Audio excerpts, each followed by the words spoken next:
Assalamualaikum warahmatullahi wabarakatuh. Selamat pagi dan selamat siang.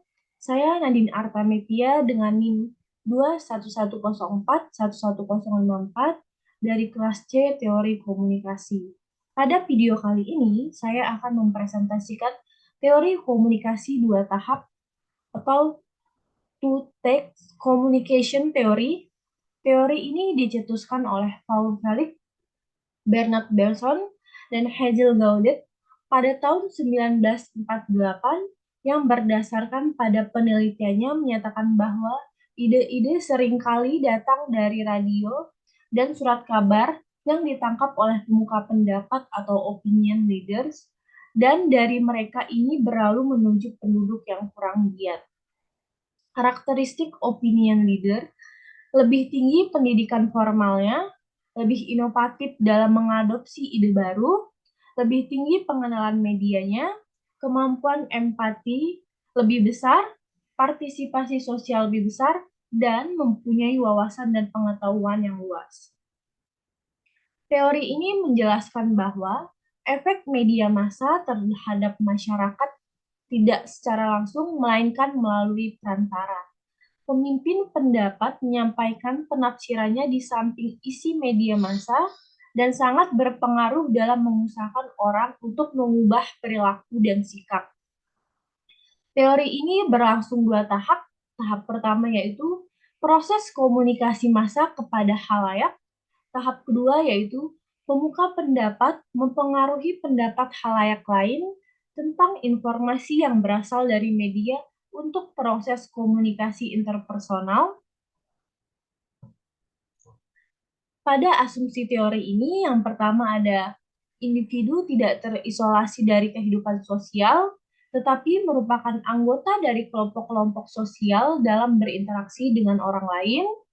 Respon dan reaksi terhadap pesan dari media tidak akan terjadi secara langsung dan segera, tetapi melalui perantara dan dipengaruhi oleh hubungan-hubungan sosial tersebut.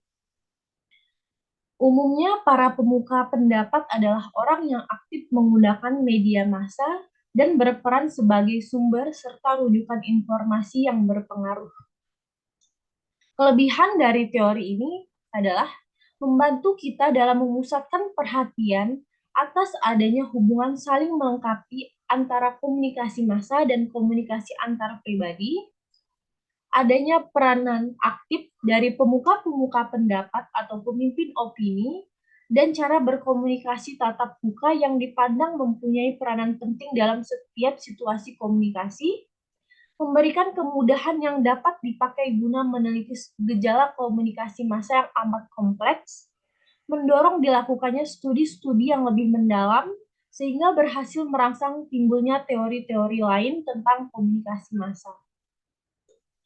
Kekurangan dari teori ini yaitu memberikan kesan bahwa yang aktif dalam mencari dan pesan-pesan media adalah pemimpin pendapat, terlampau penekanan peranan pemimpin pendapat sebagai penyalur pesan-pesan media massa, sehingga seakan-akan mereka sangat bergantung pada media massa untuk pesan-pesan yang akan diteruskan lebih lanjut.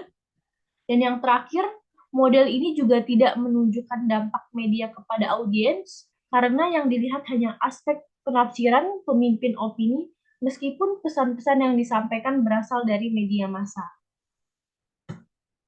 Dan yang terakhir, itu ada contoh kasus yang dimana Kementerian Kesehatan menayangkan iklan 3M guna menghindari ganasnya wabah demam berdarah, dan ternyata iklan tersebut lebih efektif ketika ketua RT memberikan sosialisasi secara langsung dengan cara diadakannya kerja bakti, pemberian secara gratis bubuk abate, dan lain sebagainya.